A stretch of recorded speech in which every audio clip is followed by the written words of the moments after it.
नमस्कार, आपके साथ मैं हूं निशा उत्तरा और आप सभी हमारा खास कार्यक्रम बोल इंडिया बोल देख रहे हैं। हमारे खास कार्यक्रम में आज हम बात करेंगे उत्तर प्रदेश में यूरिया की कमी की। यूरिया की कमी के कारण यूपी में हाहाकार मचा हुआ है। किसान यूरिया के लिए लाइन में लगे हुए हैं, लेकिन उन्हें यूरिया नहीं मिल पा रहा।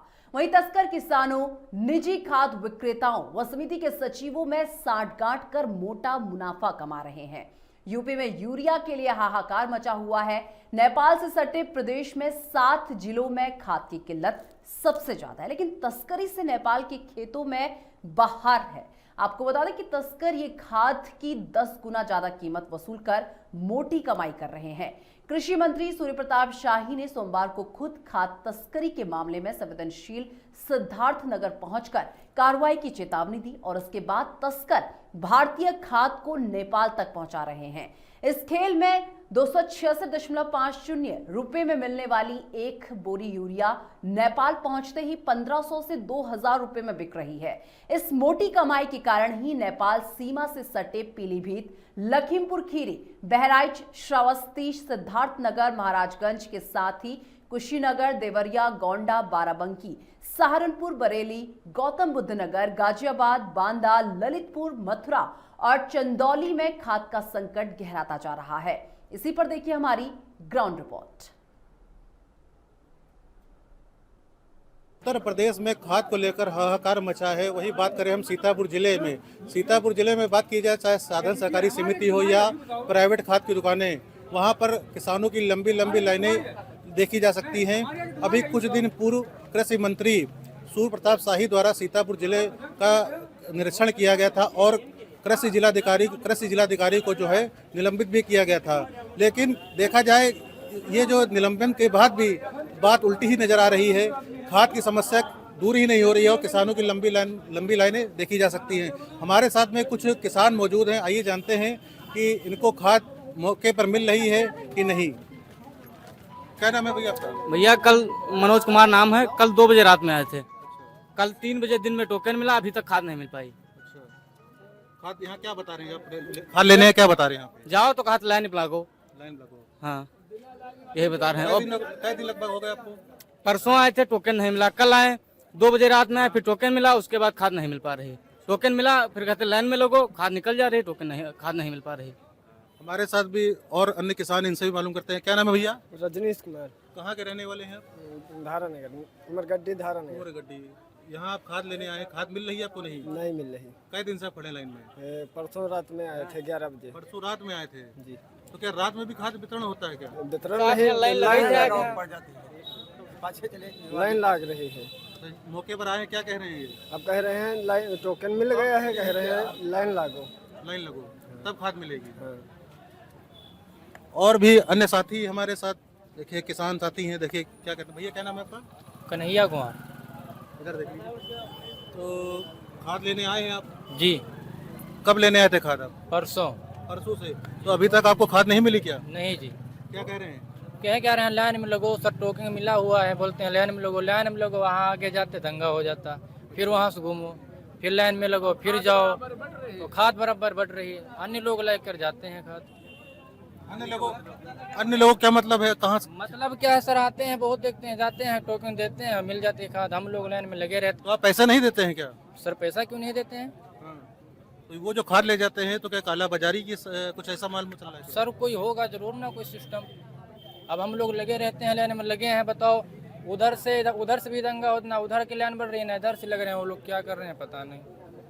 हालांकि देखा जाए, अभी जो है कृषि मंत्री सूर्य प्रताप शाही ने निरीक्षण किया था, खाद की जो समस्या जिले में दूर हो सके और काला बाजारी जो है रोकी जा सके, पर ऐसा दिखता नहीं है कि काला बाजारी दूर हो रही है या खाद की समस्या दूर हो रही है। जो भी किसान खाद लेने आ रहा है, उनको समय से खाद नहीं मिल रही है। 2-3 दिन लाइन में लगे हुए हैं और कई किसान धूप में प्यासे हैं। आए दिन चक्कर खा के गिर रहे हैं, मौत भी हो रही है, लेकिन कोई भी खाद की समस्या दूर नहीं हो रही है।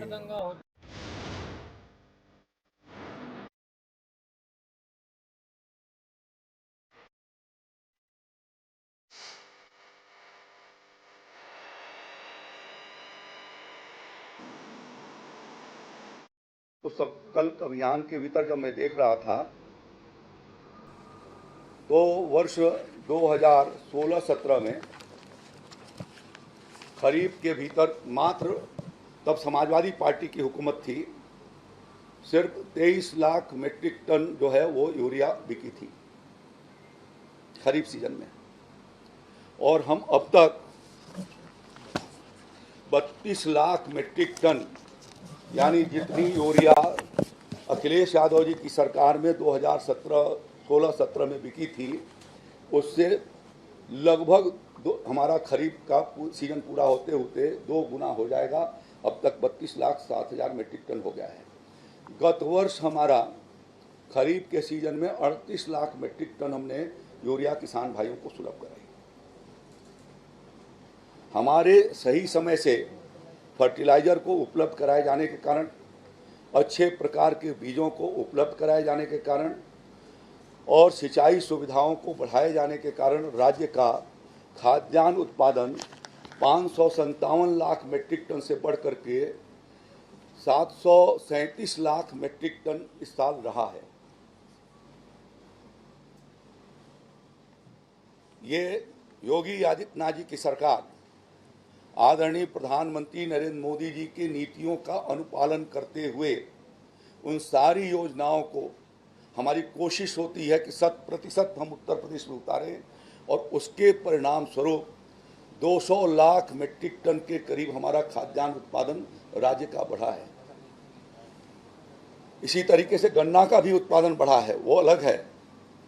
और उत्तर प्रदेश की जो GSVA थी, जो किसानों का जितना पैदावार था 2 लाख करोड़ रुपए से बढ़ करके, और वो 7 लाख करोड़ रुपए के करीब पहुंच गई है।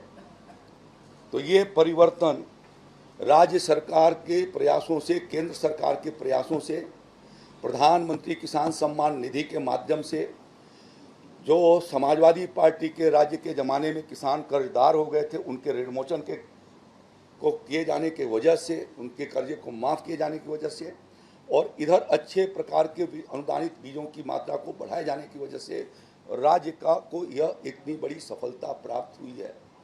लगभग 125% हमारा GSVA बढ़ा है।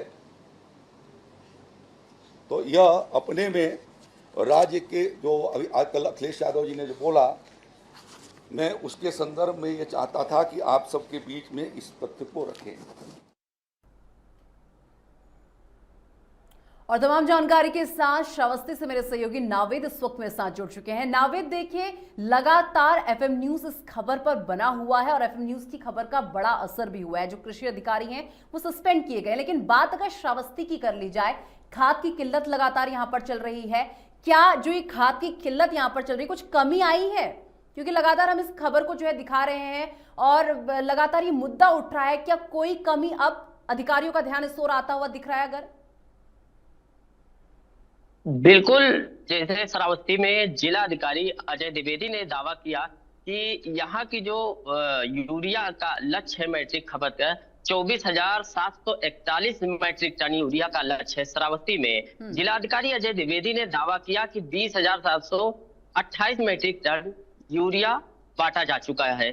फिर भी किसान लंबी लंबी लाइनें लगाते हैं, अभी भी खाद की किल्लतें बनी हुई है। हालांकि इसमें जब तक छोटे दुकानदार जो है ग्रामीण क्षेत्रों के हैं, वहां पर भारी मात्रा में, जैसे उनका लक्ष्य है 500 बोरे का, वहां पहुंचता है 300 बोरे, 200 बोरे, ऐसे में लाइनें लगी रहती हैं 500 बोरे की। तो ऐसी स्थिति में सभी किसानों को खाद देना ये मुमकिन नहीं है। जी नावेद, वही बात कर ली जाए तो कई किसान ऐसे हैं जो वो कह रहे हैं कि ओवर रेटिंग जो है खाद की जा रही है, ओवर रेट में ये बेचा जा रहा है, खाद की जो कीमत है उससे ज्यादा में इसे बेचा जा रहा है यहाँ। हालांकि प्रशासन ने जो दावा किया है कि जो काला बाजारी करते थे, जिला अधिकारी के निर्देश पे टीम भी गठित की गई, 175 दुकानों पे छापेमारी की गई, 33 दुकानदारों के लाइसेंस भी निलंबित किए गए हैं, लेकिन फिर भी खाद की किल्लत है कम होने का नाम नहीं ले रही है श्रावस्ती में। ओवर रेटिंग की बात कर रही हूं मैं, क्या ये ओवर रेटिंग करके बेची जा रही है? मतलब जितना उसका मूल्य निर्धारित किया गया उसके मूल्य से ज्यादा पर ये बेची जा रही है खाद यहाँ पर? बिल्कुल, जब किसानों से बात की जाती है अगर कोई किसान सड़क पे रोड पे 1 बोरी 2 बोरी खाद लेता है ज्यादा, उससे पूछिए अगर किसान से, तो यही बताएगा कि ओवर रेटिंग 500 रुपए में, 650 रुपए में, 600 रुपए में ऐसे खाद दी जाती है। रात के अंधेरे में खाद दी जाती है दुकानदारों। जी ठीक है नावेद, आपके पास मैं आऊंगी। धीरज वर्मा मेरे सहयोगी इस वक्त लखीमपुर खीरी से मेरे साथ जुड़ चुके हैं। धीरज, जिस तरीके से बात कर ली जाए, लगातार इस मुद्दे को हम उठा रहे हैं और ऐसे में जो किल्लत है इसमें कमी देखने को मिल रही है खाद की किल्लत में, या अभी भी स्थिति जस की तस बनी हुई है यहाँ पर? देखिए, सबसे पहले हम आपको बताना चाहेंगे कि एफएम न्यूज जो है लगातार किसानों के मुद्दों को उठा रहा है। जिस तरीके से अभी किसानों को यूरिया की समस्या आ रही है, किसान जो है अपने खेतों में यूरिया नहीं डाल पा रहे हैं, और अगर पर्याप्त मात्रा में यूरिया खाद डालेंगे नहीं तो उनकी उपज का अच्छा भाव उनको कैसे मिल पाएगा, ये सबसे बड़ी समस्या है। यूरिया की बात करें तो यूरिया की जिस तरीके से एफएम न्यूज लगातार खबर दिखा रहा है किसानों के हित में, और किसान तो लगातार आप देख ही रहे होंगे, हर जगह से पूरे उत्तर प्रदेश से वीडियो आ रहे हैं कि किसान एक एक बोरी के यूरिया के लिए परेशान हो रहा है। तस्वीरें भी हमने कई सारी जगह के, कई सारे सोसाइटी और बाहर के जो थोक विक्रेता और फुटकर विक्रेता हैं, हर जगह से हमने वीडियो भेजा। हर जगह डेली जो है लंबी लंबी लाइनें जो है लगी रहती हैं किसानों की, और जो है सुबह से शाम तक लगे रहते हैं। कई जगह तो ऐसा भी होता है कि उनको केवल टोकन दे दिया जाता है और उसके बाद टोकन लेकर वो 2-2, 3-3 दिन तक जो है घूमते रहते हैं और उनको यूरिया खाद नहीं मिल पाती है। जी ठीक है धीरज, आपके पास मैं लौटूंगी। रायबरेली से मेरे सहयोगी नरेंद्र त्रिपाठी इस वक्त मेरे साथ जुड़ चुके हैं। नरेंद्र, यूरिया को लेकर क्या स्थिति इस वक्त बनी हुई है? कुछ सुधार हुआ है या अभी भी वैसी की वैसी स्थिति बनी हुई है?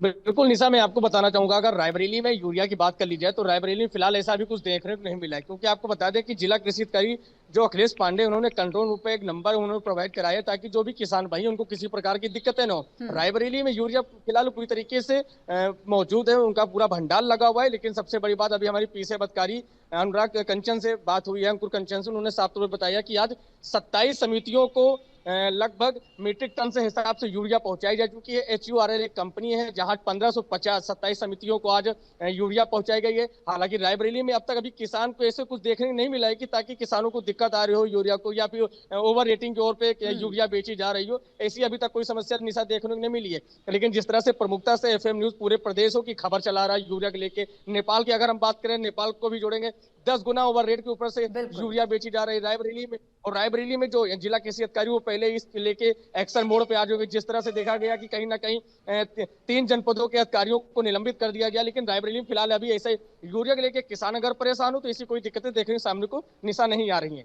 ठीक है नरेंद्र, मैं आपके पास वापस लौटूंगी। निखिल गुप्ता मेरे सहयोगी गोरखपुर से लगातार मेरे साथ बने हुए हैं। निखिल, यूरिया को लेकर क्या स्थिति बनी हुई है?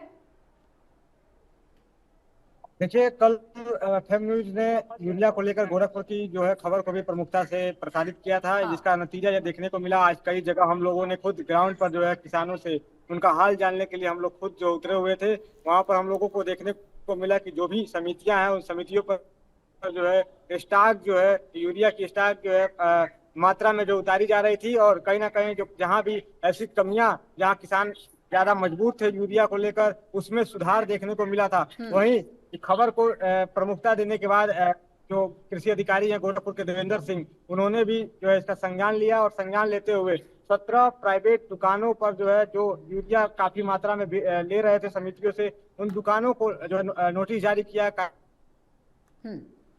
ठीक है निखिल, चलिए मैं आपके पास वापस आऊंगी। नावेद मेरे सहयोगी लगातार मेरे साथ बने हुए हैं। नावेद, वहीं अगर बात कर ली जाए किसानों की, तो किसानों का क्या कुछ कहना है? क्योंकि लंबी लंबी लाइनों में किस तरीके से वे खड़े हैं, इतनी तेज धूप है, उसके बाद भी वो लंबी लंबी कतारों में लगे हुए हैं। ऐसे में क्या कुछ उनकी तरफ से कहा जा रहा है, क्या दर्द बयां कर रहे हैं वो लोग? किसानों के लिए सबसे बड़ी समस्या यही है कि 4 बजे रात से किसान जो है लाइन में खड़े होते हैं। हालांकि जब किसान का नंबर आता है, वहां पहुंचते हैं तो पता चलता है कि यूरिया खाद ही खत्म हो गया। ऐसे में किसानों को मायूस होकर वापस होना पड़ता है। जब तक के छोटे किसान जो है ग्रामीण क्षेत्रों में दुकान है, जो छोटे दुकानें हैं, वहां जब तक खाद भारी मात्रा में जब तक उनको नहीं मिल पाएगा। नावेद, आपके पास मैं लौटूंगी और नरेंद्र त्रिपाठी लगातार मेरे सहयोगी मेरे साथ बने हुए हैं। नरेंद्र, वहीं अगर बात कर ली जाए ओवर रेटिंग की मैं बात कर रही थी, तो क्या यहाँ पर देखने को मिल रहा है कि ओवर रेट पर जो है यूरिया बिक रही है यहाँ पर?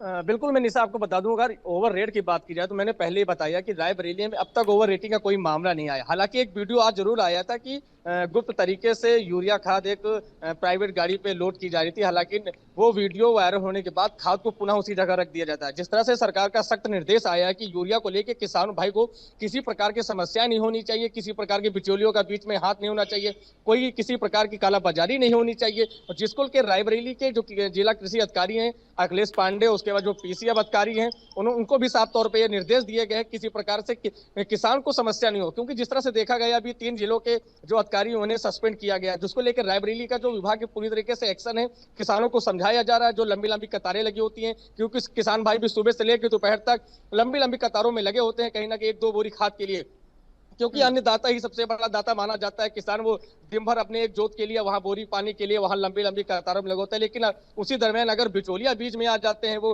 हाथ वो करके 2 हाथ करके यूरिया के बोरिया लेके चले जाते हैं, कहीं ना कहीं सेटिंग का खेला देखा जाता है। लेकिन अगर रायबरेली में बात की जाए तो रायबरेली में अब तक ऐसी कोई भी कमियां निकल के नहीं आई किसानों को लेकर कि किसानों को समस्याओं से जूझना पड़ा, कि उन्हें यूरिया ना मिल रही हो, किसी और अन्य प्रकार की समस्या हो या कोई दलाल बीच में हो। फिलहाल इसको लेकर रायबरेली तो विभाग पूरी तरीके से एक्शन में दिखाया जा रहा है और कड़े निर्देश भी जारी कर दिए गए किसानों को लेकर। तो कुल मिलाकर कम से कम रायबरेली इन सब चीजों के बीच फंसा नजर नहीं आ रहा, यहाँ के किसानों को मुश्किलों का सामना नहीं करना पड़ा। फिलहाल बहुत शुक्रिया आप सभी का हमारे साथ जुड़ने के लिए और तमाम जानकारी साझा करने के लिए। तो चलिए मेरे साथ खास कार्यक्रम बोल इंडिया बोल में बस इतना ही। देश दुनिया की तमाम बड़ी खबरों के लिए देखते रहिए FM न्यूज। नमस्कार।